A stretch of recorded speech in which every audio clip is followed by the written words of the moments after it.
구속사 읽기 좋은 날입니다. 지난 시간에 이어서 두 번째로 출애굽의 역사 함께 읽어가도록 하겠습니다. 2. 출애굽의 역사. 이스라엘 백성의 출애굽. 주전 1446년 횃불 언약 636년째. 출애굽기 2장 23절로 25절. 여러 해 후에 애굽 왕은 죽었고 이스라엘 자손은 고역으로 인하여 탄식하며 부르짖으니 그 고역으로 인하여 부르짖는 소리가 하나님께 상달한지라. 하나님이 그 고통 소리를 들으시고 아브라함과 이삭과 야곱에게 세운 그 언약을 기억하사 이스라엘 자손을 권념하셨더라. 주전 1446년 1월 15일 마침내 이스라엘 백성은 430년간의 애굽의 종살이에서 벗어나 약속의 땅으로 가기 위해 출애굽을 감행했습니다. 출애굽기 12장 40절로 41절, 갈라디아서 3장 17절, 출애굽기 12장, 민수기 33장 3절. 출애굽한 이스라엘 백성은 장정만 60만 3,550명이요 어린아이와 여자, 노약자까지 합하면 200만 명이 넘어 그야말로 민족의 대이동이었습니다. 출애굽기 38장 26절, 민수기 1장 46절. 하나님께서는 때가 참에 636년 전에 아브라함과 맺은 횃불 언약을 이루시면서 이스라엘을 권념하사 출애굽시키셨습니다. 1. 하나님의 권념과 출애굽. 출애굽기 2장 23절로 25절, 3장 7절로 9절, 3장 16절. 출애굽이 가능했던 것은 무엇보다도 하나님의 권념이 있었기 때문입니다. 출애굽기 2장 25절에서 이스라엘 자손을 권념하셨더라 라고 말씀하고 있습니다. 권념의 히브리어는 라아와 야다 두 단어로 기록되어 있습니다. 라아는 자세히 보다 라는 뜻이요, 야다는 체험적으로 알다 라는 뜻입니다. 이것은 하나님께서 애굽에서 고통하는 이스라엘의 뼈아픈 현실을 다 보고 계셨고 다 듣고 계셨으며 다 알고 계셨다는 것입니다. 출애굽기 3장 7절로 10절. 언약의 신실하신 하나님께서는 아브라함과 이삭과 야곱에게 세운 언약을 기억하시고 이스라엘 자손을 권념하셨습니다. 창세기 15장 14절, 46장 4절, 출애굽기 2장 23절로 25절, 시편 105편 8절로 10절, 42절, 106편 45절. 이러한 하나님의 권념의 역사는 바로 약 360년 전 요셉이 예언했던 권고의 역사였습니다. 창세기 50장 24절로 25절. 권념과 비슷한 의미의 권고라는 말씀은 기억하다, 방문하다 라는 뜻입니다. 창세기 21장 1절. 또한 지도자의 위치에 있는 사람이 아랫사람을 감독하는 일, 숫자의 개수, 악에 대한 형벌을 가하는 일에도 파카드가 사용되었습니다. 역대하 34장 10절, 민수기 26장 51절, 예레미야 21장 24절, 이사야 26장 21절. 특별히 창세기 50장 24절에 권고하시고와 창세기 50장 25절에 정령 너희를 권고하시리니는 둘 다 파코드, 이프 코드로서 권고가 이중으로 강조되어 있습니다. 하나님께서 방문하시되 반드시 방문하신다는 뜻입니다. 참으로 하나님의 권념하심은 출애굽의 원동력이었습니다. 2. 선민을 향한 애굽 사람들의 죄악. 이스라엘 백성이 출애굽하는 날 바로와 애굽 사람들은 하나님의 심판을 받았습니다. 애굽 사람들의 구체적인 죄악은 무엇이었습니까? 1. 선민을 교활하게 괴롭힌 죄. 출애굽기 2장 23절, 3장 7절 9절, 6장 9절, 사도행전 7장 6절, 시편 105편 25절. 또 저희 마음을 변하여 그 백성을 미워하게 하시며 그 종들에게 교활히 행하게 하셨도다. 사도행전 7장 19절.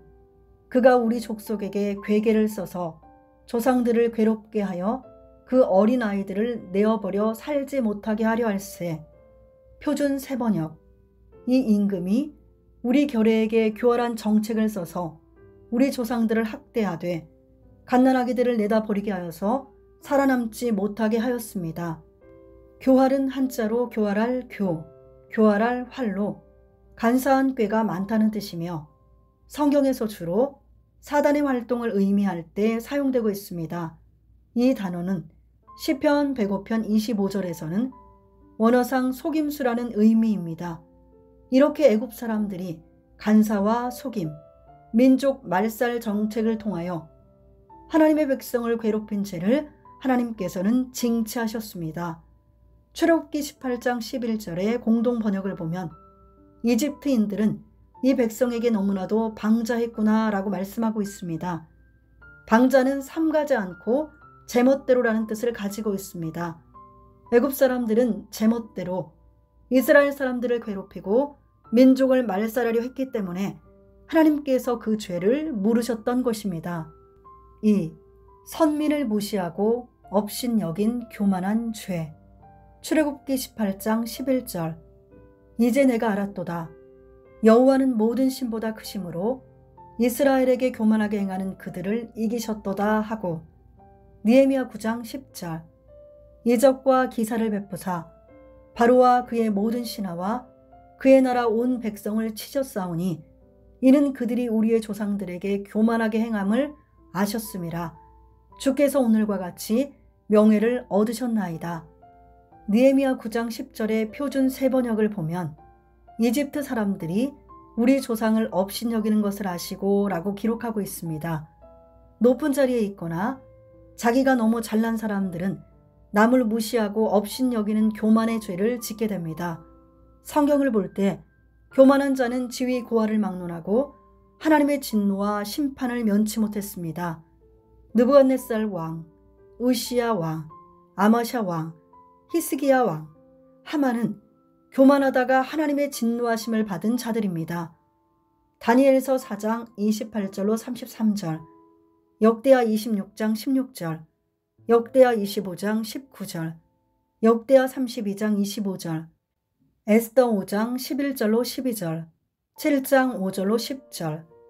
오늘날도 하나님께서는 교만한 자들을 반드시 심판하십니다. 왕하 14장 10절, 에스겔 28장 2절, 5절, 17절, 31장 10절로 11절, 다니엘 4장 30절로 31절, 37절, 5장 20절. 3. 애굽 땅에 내린 10가지 재앙. 하나님께서는 선민 이스라엘에게 악을 행한 애굽에 10가지 재앙을 내리심으로 그들을 징치하시고 하나님의 백성을 구원해내셨습니다. 이를찌기 하나님은 횃불 언약에서 그 섬기는 나라를 내가 징치할지며 라고 말씀하셨습니다. 창세기 15장 14절. 징치는 한자로 징치할 징, 다스릴 치로서 징계하여 다스림이라는 뜻으로 여기에는 심판의 의미가 담겨 있습니다. 레위기 26장 18절, 시편 94편 10절, 12절. 바벨탑과 소돔과 고모라의 심판도 하나님께서 징치하신 결과입니다. 창세기 11장 1절로 9절, 창세기 19장 24절로 25절. 1. 10가지 재앙의 내용. 애굽을 하나님께서 징치하신 일은 10가지 재앙을 통해서 그대로 성취되었습니다. 첫 번째 재앙은 나일강의 물이 피가 되는 재앙이었고, 두 번째 재앙은 개구리 재앙이요, 세 번째 재앙은 이 재앙이었습니다. 출애굽기 7장 19절로 25절, 출애굽기 8장 1절로 15절, 출애굽기 8장 16절로 19절. 첫 번째와 두 번째 재앙은 애굽의 술객들도 흉내내었으나 세 번째 이 재앙부터는 바로의 술객들이 모세를 흉내내지 못하였습니다. 출애굽기 7장 22절, 8장 7절, 8장 18절. 네 번째 재앙은 파리 재앙, 다섯 번째 재앙은 악질 재앙, 여섯 번째 재앙은 독종 재앙, 일곱 번째 재앙은 우박 재앙, 여덟 번째 재앙은 메뚜기 재앙, 아홉 번째 재앙은 흑암 재앙, 열 번째 재앙은 장자 재앙이었습니다.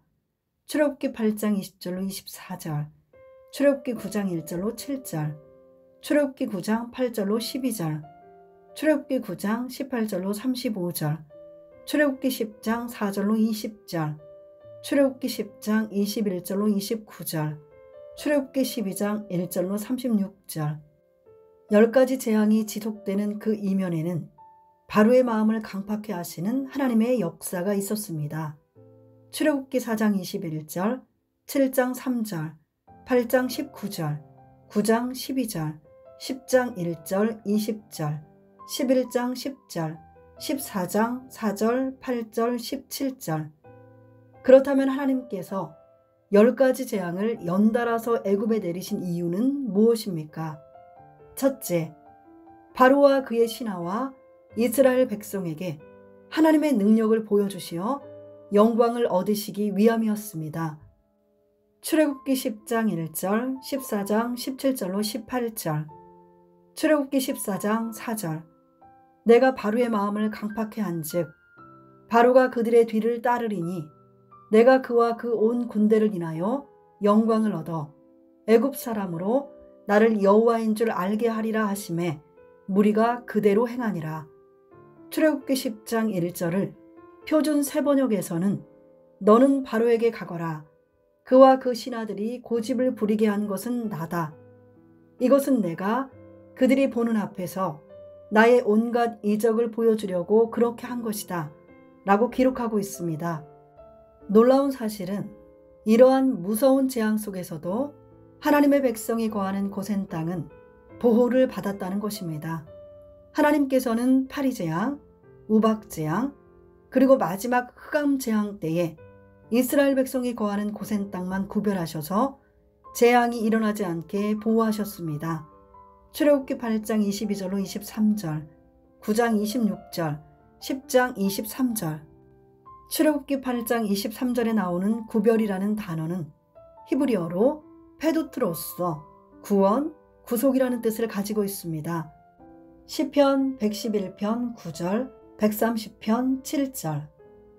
그러므로 하나님께서 재앙을 내리실 때 이스라엘 백성을 구별하신 것은 그들을 애굽의 고통에서 반드시 구원하시겠다는 의미였습니다. 둘째, 10가지 재앙은 애굽인들이 섬기던 모든 우상들을 징벌하기 위함이었습니다. 출애굽기 12장 12절. 내가 그 밤에 애굽 땅에 두루 다니며 사람과 짐승을 물은하고 애굽 나라 가운데 처음 난 것을 다 치고 애굽의 모든 신에게 벌을 내리리라. 나는 여호와로다. 민수기 33장 4절. 애굽인은 여호와께서 그들 중에 치신 그 모든 장자를 장사하는 때라. 여호와께서 그들의 신들에게도 벌을 주셨더라. 출애굽기 12장 12절에 모든 신의 히브리어는 애굽의 신들은 하나도 빠짐없이 라는 의미를 담고 있습니다. 당시 애굽에서는 사람과 짐승의 형상을 한 우상뿐만 아니라 하늘, 땅, 태양, 강, 폭포 등과 같은 자연물과 뱀, 독수리, 거위, 악어, 풍뎅이, 개구리 등의 온갖 잡다한 생물에 이르기까지 헤아릴 수 없이 많은 것들을 신으로 섬겼습니다. 하나님께서는 우상들을 철저하게 파괴하심으로써 그것들이 무익하며 허무한 존재이고 우상 숭배자들은 그 말로가 비참하다는 것을 보여주셨습니다. 사무엘상 5장 3절, 예레미야 43장 12절, 50장 2절. 그러므로 애굽에 내린 10가지 재앙은 출애굽을 위한 방편도 되었지만 그 근본 의미는 이 땅의 주인은 하나님 한 분뿐이며 하나님 외에 인간이 믿고 섬기는 모든 신들은 하나같이 무능하다는 사실을 보여주신 것이었습니다. 시편 135편 15절로 18절. 하나님께서는 애굽에 내리신 재앙들에 대하여 이스라엘 백성이 그 후손들에게 자세히 설명하여 전하기를 원하셨습니다. 출애굽기 12장 26절로 27절, 신명기 6장 20절로 25절. 그 이유는 이스라엘 백성이 하나님의 능력을 자손 대대로 전하여 하나님께서 여호와이심을 알리시기 위함이었습니다. 출애굽기 10장 2절. 너로 내가 애굽에서 행한 일들, 곧 내가 그 가운데서 행한 표징을 내 아들과 내 자손의 귀에 전하게 하려 함이라. 너희가 나를 여호와인 줄 알리라. 2. 10번째 재앙, 장자 재앙의 의미. 하나님께서는 모세에게 마지막 10번째로 애굽에 내리실 장자 재앙을 미리 계시하셨는데 그것은 하나님의 직접적인 징치였습니다. 출애굽기 11장 4절로 6절, 12장 12절, 출애굽기 12장 29절, 시편 135편 8절. 하나님께서 애굽의 장자를 치신 것은 장자가 곧 기력의 시작을 의미하기 때문입니다. 창세기 49장 3절, 신명기 21장 17절, 시편 78편 51절, 105편 36절. 기력의 시작은 힘의 첫 번째 결실이라는 뜻으로서 사람에게는 장남을, 짐승에게는 초태생을 말합니다. 창세기 49장 3절, 신명기 21장 17절, 시편 78편 51절, 105편 36절. 마지막 장자 재앙은 모세나 아론을 통해서 하시지 않고 하나님께서 밤중에 애굽 땅에 직접 내려오셔서 징치하셨습니다. 사람부터 짐승까지 애굽에서 처음 난 것은 모두 그 대상이 되었습니다. 출애굽기 11장 4절로 5절, 12장 29절, 시편 136편 10절. 이러한 역사는 하나님의 장자인 이스라엘을 구원하시기 위한 조치였습니다. 출애굽기 4장 22절로 23절. 너는 바로에게 이르기를 여호와의 말씀에 이스라엘은 내 아들 내 장자라. 내가 내게 이르기를 내 아들을 놓아서 나를 섬기게 하라. 하여도 내가 놓기를 거절하니 내가 내 아들 내 장자를 죽이리라 하셨다 하라 하시니라. 한 가정의 아버지에게 있어 집안의 대를 이을 장자가 가장 귀한 것처럼 하나님 입장에서는 이스라엘이 그와 같은 장자임을 선포하신 것입니다. 이스라엘은 하나님께서 천하 만민 중에서 택하셔서 자기 기업의 백성을 삼으신 특별한 민족이었습니다. 신명기 7장 6절, 14장 2절, 32장 9절, 시편 135편 4절. 이러한 출애굽 역사에 대하여 호세아 11장 1절에서는 이스라엘이 어렸을 때에 내가 사랑하여 내 아들을 애굽에서 불러내었거늘 이라고 말씀하셨습니다. 그런데 신비한 것은 마태복음 2장 14절로 15절에서 예수님을 애굽에서 부르신 사건을 이 구절의 성취로 묘사하고 있다는 것입니다. 출애굽 사건이 1차적으로는 이스라엘을 구원하는 역사적 사실을 나타내지만 더 나아가 장차 예수 그리스도가 오셔서 애굽 같은 세상에서 하나님의 장자인 성도들을 구원하신다는 놀라운 구속사적 경륜을 나타내는 것입니다. 4. 항우를 지어 출애굽하는 선민들. 출애굽기 13장 18절. 그러므로 하나님이 홍해의 광야길로 돌려 백성을 인도하심에 이스라엘 자손이 애굽 땅에서 항우를 지어 나올 때에. 민수기 33장 1절. 이스라엘 자손이 모세와 아론의 관하라에 그 항우대로 애굽 땅에서 나오던 때에 노정이 이러하니라. 이스라엘 백성은 애굽 땅에서 나올 때에 항우를 지어 나왔습니다. 항우는 히브리어 하무시로 전투 대형으로 라는 뜻이며 이는 이스라엘 백성이 애굽에서 나올 때 노예들이 집단 탈출하듯이 떼지어 아무렇게나 도망한 것이 아니라 대열을 지어 부대별로 군인처럼 행진하였음을 나타내고 있습니다. 출애굽기 13장 18절, 민수기 33장 1절. 비굴한 도망자의 모습이 아니라 하나님의 약속을 믿는 하나님의 군대로서 애굽에서 의기양양하게 나왔던 것입니다. 이사야 52장 12절. 여호와께서 너희 앞에 행하시며 이스라엘의 하나님이 너희 뒤에 호위하시리니 너희가 황급히 나오지 아니하며 도망하여 행하지 아니하리라. 이것은 하나님의 은혜로 말미암은 당당함이요 담대함이었습니다. 출애굽기 14장 8절. 항우를 이루며 당당하게 출애굽하는 이스라엘을 가리켜 여호와의 군대라고 하였고 그 군대대로 애굽 땅에서 인도하였다고 했습니다. 출애굽기 12장 41절, 출애굽기 6장 26절, 12장 51절. 하나님께서는 이스라엘을 가리켜 내 군대, 내 백성 이스라엘 자손이라고 하였습니다. 출애굽기 7장 4절. 하나님께서는 이스라엘 백성이 항우를 지어 출애굽할 때 큰 재물을 이끌고 나오게 하셨습니다. 출애굽기 3장 21절로 22절, 11장 2절로 3절, 12장 35절로 36절. 그래서 이스라엘 백성은 마치 전쟁에서 승리한 군대가 노획물을 취하는 것처럼 기세당당하게 큰 재물을 요구했고 그것을 취하여 출애굽하였습니다. 출애굽기 12장 35절.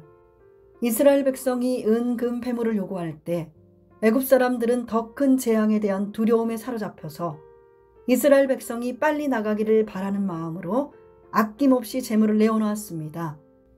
실로 하나님께서 애굽 사람들로 하여금 이스라엘 백성에게 은혜를 입히게 하셔서 그들이 구하는 대로 주게 하심으로 이스라엘 사람들이 애굽 사람들의 물품을 취하였습니다.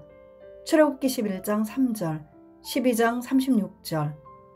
그래서 민수기 33장 3절에서는 애굽 모든 사람의 목전에서 큰 권능으로 나왔다고 말씀하고 있습니다.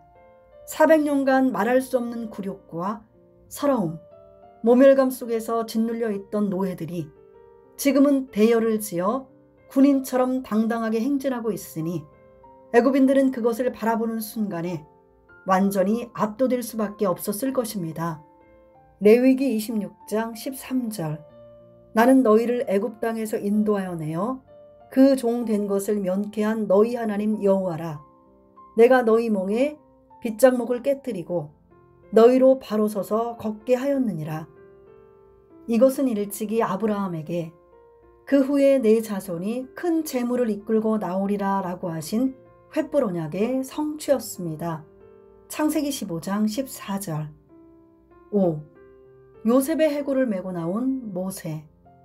출애굽기 13장 19절. 모세가 요셉의 해골을 취하였으니 이는 요셉이 이스라엘 자손으로 단단히 맹세케 하여 이르기를 하나님이 필연 너희를 권고하시리니 너희는 나의 해골을 여기서 가지고 나가라 하였음이었더라. 모세는 출애굽할 때 요셉의 유언대로 요셉의 해골을 취하여 가지고 나왔습니다. 창세기 50장 25절. 요셉이 자기 해골을 가지고 나갈 것을 유언한 지 360년 만에 성취되는 순간이었습니다. 모세가 요셉의 해골을 직접 취한 것은 단순히 요셉의 유언을 지키려는 것보다는 언약의 성취를 위한 사명의식과 믿음에서 나온 행동이었습니다. 모세는 출애굽이 노예 해방이 아니라 구속사적 경륜 가운데 하나님께서 아브라함과 맺은 횃불 언약을 성취하시는 중대한 역사임을 깨달았기에 요셉의 해골을 취하는 일을 잊지 않았던 것입니다. 요셉의 해골은 미라로 보존되어 있었습니다.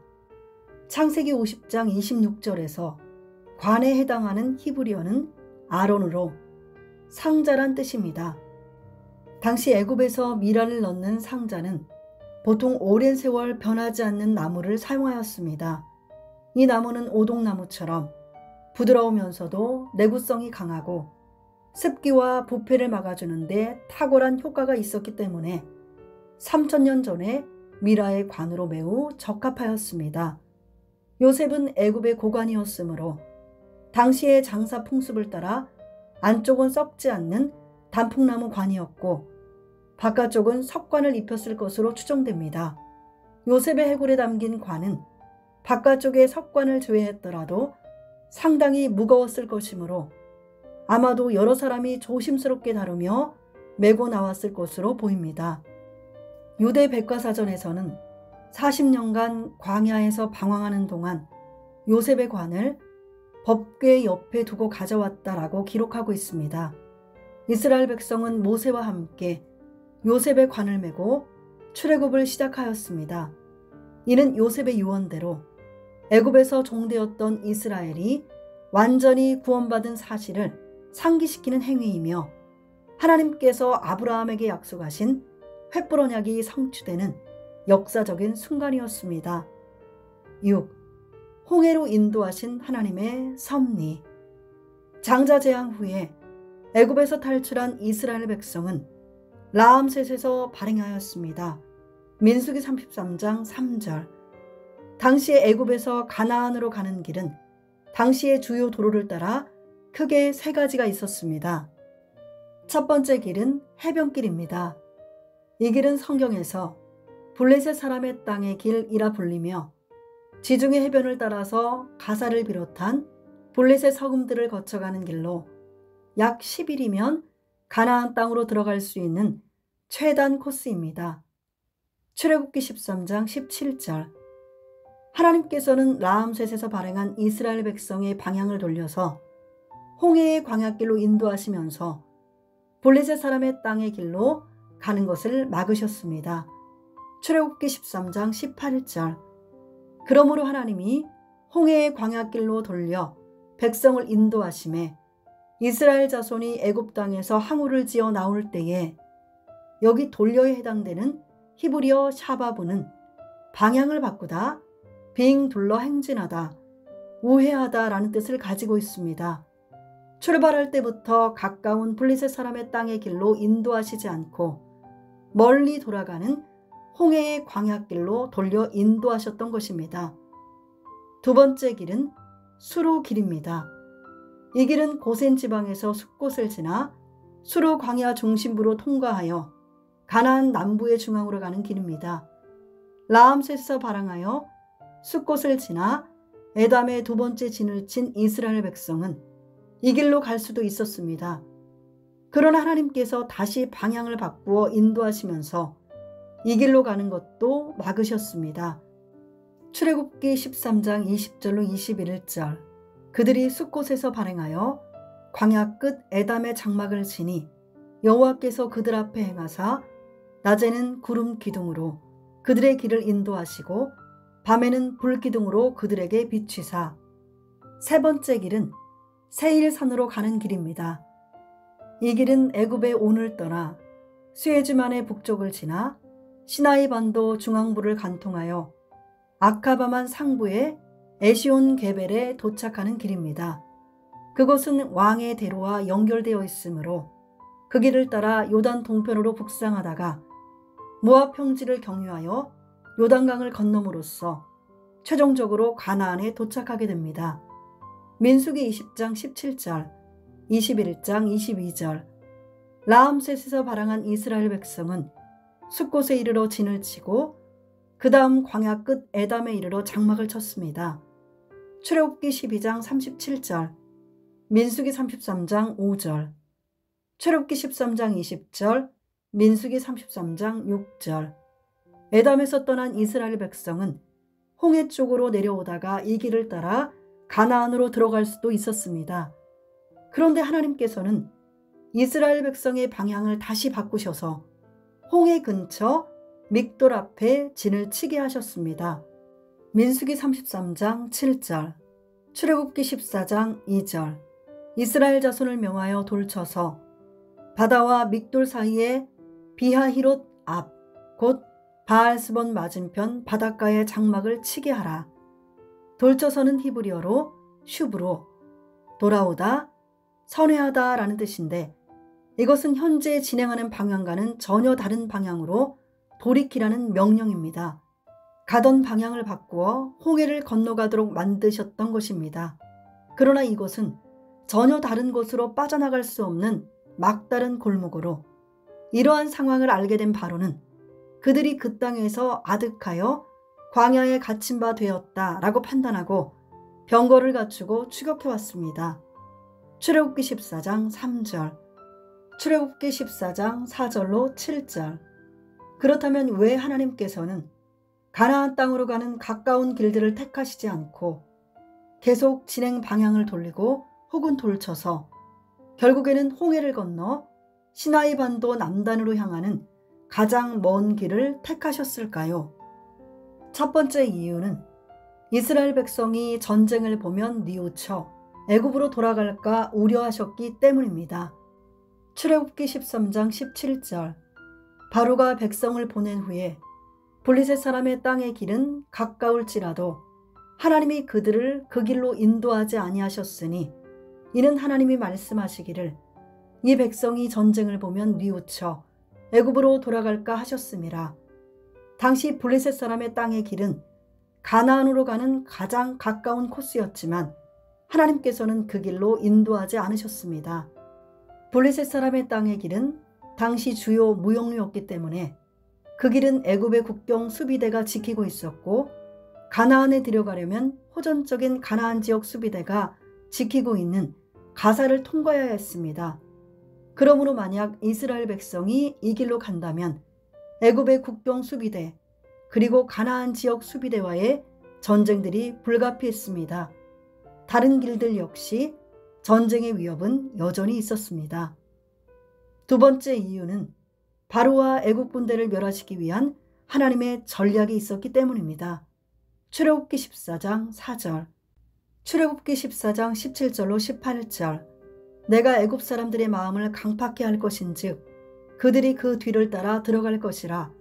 내가 바로와 그 모든 군대와 그 병거와 마병을 인하여 영광을 얻으리니, 내가 바로와 그 병거와 마병으로 인하여 영광을 얻을 때에야 애굽 사람들이 나를 여호와인 줄 알리라 하시더니, 하나님께서는 과거에 수많은 이스라엘 남자아이를 나일강 하수에 던져 무참히 살해하고 400년 동안 선민 이스라엘을 괴롭힌 애굽의 죄를 심판하시기 위해 홍해로 유도하셨습니다. 출애굽기 1장 22절, 애굽 왕은 이스라엘 백성이 홍해 근처 믹돌 앞에 진을 치자 그들이 광야에 갇힌 것으로 판단하고 그 마음이 변하여 군사들을 이끌고 뒤따라왔습니다. 출애굽기 14장 3절로 7절, 그러나 그것은 고의적으로 이스라엘이 광야에 갇힌 것처럼 노출하셔서 애굽의 바로와 그 군대를 홍해로 유인하시려는 하나님의 고도의 전략이었습니다. 바로는 하나님의 계획대로 바알스본 맞은편 비아히롯곁 해변의 장막친 데까지 따라왔으며 애굽 사람들과 바로의 말들, 병거들과 그 마병들이 바다 가운데로 뛰어들었습니다. 출애굽기 14장 9절, 14장 23절, 이때 하나님께서는 바로를 비롯한 애굽 군대를 어지럽게 하시어 바로의 군사들을 공포에 떨게 하셨을 뿐 아니라 그들이 무엇을 해야 할지 모르게 정신을 빼놓으셨습니다. 병거의 바퀴가 빠지고 망가져서 움직이지 못하게 하셨고, 마침내 새벽에 바다의 세력을 회복시켜 홍해를 합침으로 한 사람도 홍해에서 나오지 못하게 하시고 모두 죽이셨습니다. 출애굽기 14장 24절로 25절, 바로와 그 모든 군대와 그 병거와 마병을 인하여 영광을 얻으시겠다고 하신 말씀 그대로 바로와 애굽 장관들, 군대들 모두가 홍해에 수장되어 죽고 말았습니다. 바로와 애굽 군대가 홍해에 빠져 죽은 사실은 성경에서 여러 번 확실하게 증거되고 있습니다. 출애굽기 14장 27절로 28절, 15장 4절로 5절, 10절, 21절, 시편 78편 53절, 106편 11절, 출애굽기 14장 30절, 그날의 여호와께서 이같이 이스라엘을 애굽 사람의 손에서 구원하심에 이스라엘이 바닷가의 애굽 사람의 시체를 보았더라. 출애굽기 15장 19절, 바로의 말과 병거와 마병이 함께 바다에 들어가매 여호와께서 바닷물로 그들 위에 돌이켜 흐르게 하셨으나 이스라엘 자손은 바다 가운데서 육지로 행한지라. 시편 136편 15절, 바로와 그 군대를 홍해에 엎드러뜨리신 이에게 감사하라. 그 인자하심이 영원함이로다. 이스라엘은 더 이상 애굽의 노예가 아니고 하나님의 구속사적 경륜을 성취시키는 성민으로서 자유를 되찾게 되었습니다. 7. 홍해 가운데 열린 마른 땅. 출애굽기 14장 21절로 22절, 모세가 바다 위로 손을 내어민데 여호와께서 큰 동풍으로 밤새도록 바닷물을 물러가게 하시니 물이 갈라져 바다가 마른 땅이 된지라. 이스라엘 자손이 바다 가운데 육지로 행하고 물은 그들의 좌우에 벽이 되니, 이스라엘 백성을 그냥 보낸 것을 후회한 바로는 병거들과 마병들과 군대를 이끌고 이스라엘 백성을 뒤쫓아왔습니다. 출애굽기 14장 9절로 10절, 그러나 하나님께서는 하나님의 사자와 구름 기둥을 뒤로 옮기시어 뒤따라오는 애굽진과 이스라엘 진 사이에 세우셔서 애굽은 구름과 흑암이 있고 이스라엘은 광명함으로 밤새도록 애굽이 이스라엘을 가까이 못하게 만드셨습니다. 출애굽기 14장 19절로 20절. 그리고 모세로 하여금 지팡이를 내밀어 홍해가 갈라지게 하셨습니다. 출애굽기 14장 16절, 21절로 22절, 시편 78편 13절, 136편 13절. 모세가 지팡이를 내어 밀 때 하나님의 놀라운 권능으로 물이 좌우의 벽이 되고 바닷속의 육지는 바싹 말랐습니다.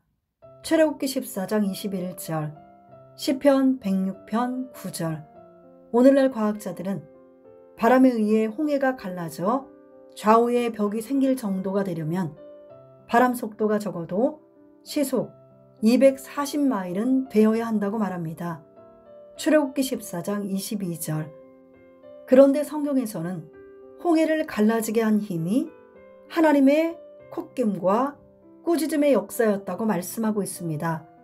출애굽기 15장 8절, 사무엘하 22장 16절, 욥기 4장 9절, 시편 18편 15절, 시편 106편 9절, 이사야 50장 2절, 나훔 1장 4절. 갈라진 홍해의 밑바닥은 오랜 세월 물에 젖어 있었음에도 불구하고 하나님의 콧김과 꾸짖음의 역사로 거센 동풍을 일으켜 홍해를 순식간에 마르게 하심으로써 이스라엘 백성은 갈라진 바다의 마른 땅, 곧 바닷 가운데 육지를 밟고 걷는 것입니다. 출애굽기 14장 16절, 21절로 22절, 29절. 200만 명이 넘는 거대한 무리가 갈라진 바다 사이의 마른 땅으로 지나가는 모습은 실로 장관이었을 것입니다.